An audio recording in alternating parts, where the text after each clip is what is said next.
Okay, so I've been asked to do a video on knife defense. Obviously, I'm going to start off by saying I'm no expert on knife defense. However, I have experience. I was held at knife point. I was wearing this exact shirt. There's a little hole in it. You won't be able to see it. There's a little hole in the shirt. The knife went through and it pricked me here. I bled a little bit, which was evident. Yeah, so I'll tell you, first of all, I'll go through that situation. I'll tell you what I think could have happened, how it could have happened differently. I'm okay, obviously, so it went well. So, first things first, I was walking through a park. It was earlier than this, bright outside like it is today, even brighter, really warm day. I was wearing this, I don't know what I was wearing, some black cargo pants and some trainers, some Converse, to be precise. Doesn't really matter. So I was walking through the park with two of my friends. We were on our phones. Stupid, really, shouldn't have been. So we see a group of 3 kids, it's about the same age as us. We're walking towards them. And my friends, they joke, they go, "Oh, a wild group of muggers appeared."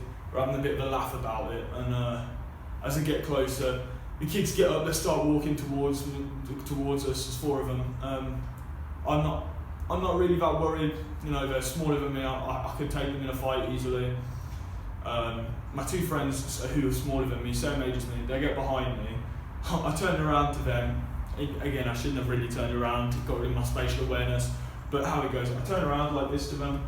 So, turn around and I say, "Oh, why are you hiding behind me, acting like pussies?"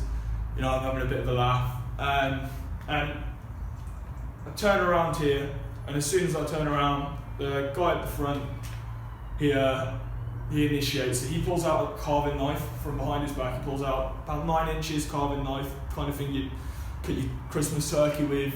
And the other guy over here pulls out a smaller kitchen knife, probably about 7-inch blade. This is just the blade length, I'd say 9-inch blade length. So I'd say the blade length, and the one that got me was slightly bigger than the entirety of this knife, handle and blade, slightly bigger than that, right? That's just the blade, and then obviously the handle. So I'd say in total probably a 13-inch knife, so it is about that big with the handle, right? The other one was smaller, it's a little, you know, the green ceramic type kitchen knives. So 3 of them go over here, and the real big guy, the bigger guy, he's quite skinny, he comes over to me straight away. So these guys, I think they're a bit more scared. So the ones with the knives, they don't really hold my friend at knife point. They just have the knife. So he comes up to me and he puts it up to my throat at first. One of my friends manages to run away, which he said sorry for, but I was like, no, you made the right decision. So I have my phone. I throw my phone on the floor. I'm like, you can have my phone. Don't bother trying to argue. Give them your phone.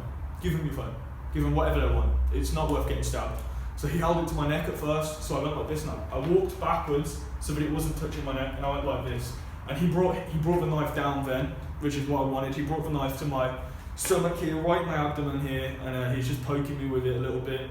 I had my hands here, and I was saying, you know, calm down to him. I was saying, I've given you my phone, I can't give you anything else.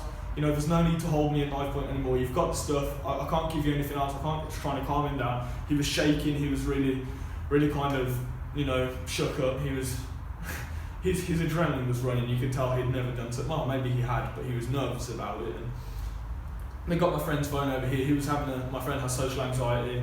He was having a bit of a panic attack. So he was bent over there. Got his phone. They weren't really attacking him. So then they all came over to me. I knew, you know, I've got to get out of here. So what I did was, my friend's here, I'm here, where I need to go, my house is this direction. So say my house is here, the muggers are here, and I'm here, right? Muggers, me. So they're in between me and my house. So what I do is I go like this, so that if he does try and push the knife further in, I can grab the handle or something. I've got some control, you know?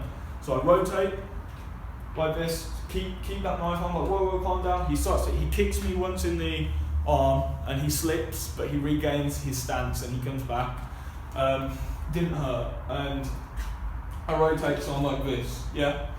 And then And then I'm walking backwards, I tell my friend, come on, we're walking backwards, I'm saying to them, it's alright, they're like, if you tell the police, I'll cut you and I'll stab you, I'll cut you for fun. I'm like, it's okay, we're not going to blah, blah, blah, blah, blah, trying to relax them, reassure them that they're going to be good, they're going to be okay. So I turn around and we start backing away, and then one of them forgets my friend's passcode for his phone. You see, they start chasing us then, so I grab my friend, I put his arm over my shoulder like this, I lift him off the ground and I run, and they're running after us with the knives, so they're slowing down a little, I don't think they can be bothered to chase us.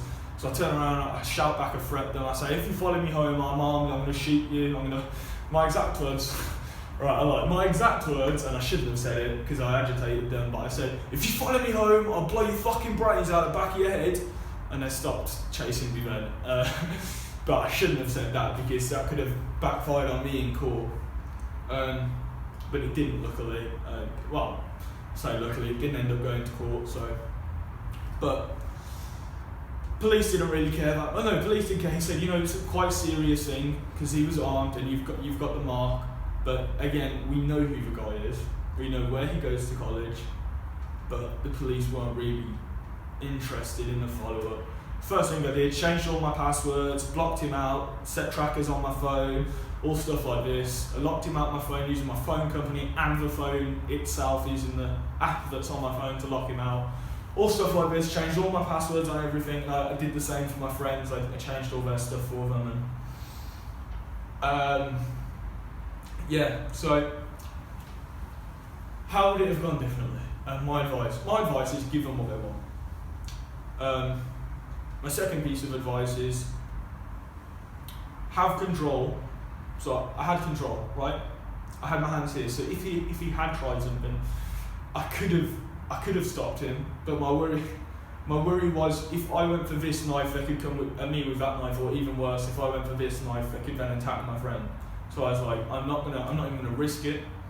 And it's important to know, if I'd have reached for a knife, if I'd have pulled a knife myself, I wasn't carrying a knife that day, but say if I pushed him back and in a knife fight, you go into a knife fight with a knife, if you have a knife, the other person has a knife, someone is going to get stabbed, someone is going to get cut. It's not worth it. Give them your stuff and back away. The ultimate knife defense is not initiating in the first place. I'd say the ultimate defense against knife crime is to not put yourself in a position where you're vulnerable to knife crime. And if you do, don't engage in combat. I think that's the most important thing to say. But if it does come to that, hands here, right, have control. Your hands should be able to take that knife. First thing you want to do, forget about him punching you. Don't try and block that. You can take a punch, you can't take a stab. So grab that hand or that arm, try and take control of it, keep it away, or pull it in behind you. You can bring your arm, say his arm's here running under, I can bring my arm over here, lock. I can then force it, I can break his elbow. I can put my leg behind his leg here, chuck him on the ground, then I've got my knee in his ribs and I can bend, but I can do a video on that a different time if you want. If you'd like that, say. But the most important thing to take away is just don't be in the situation where it has to come to that. Never let it get to that situation. That's the most important thing I can say to any of you. Don't. It's not worth getting stabbed over a phone. It's not worth stabbed over someone else's phone. Just try and calm them down, try and relax them, try and get you or whoever else out safely without actually having to go into combat. It shouldn't have to.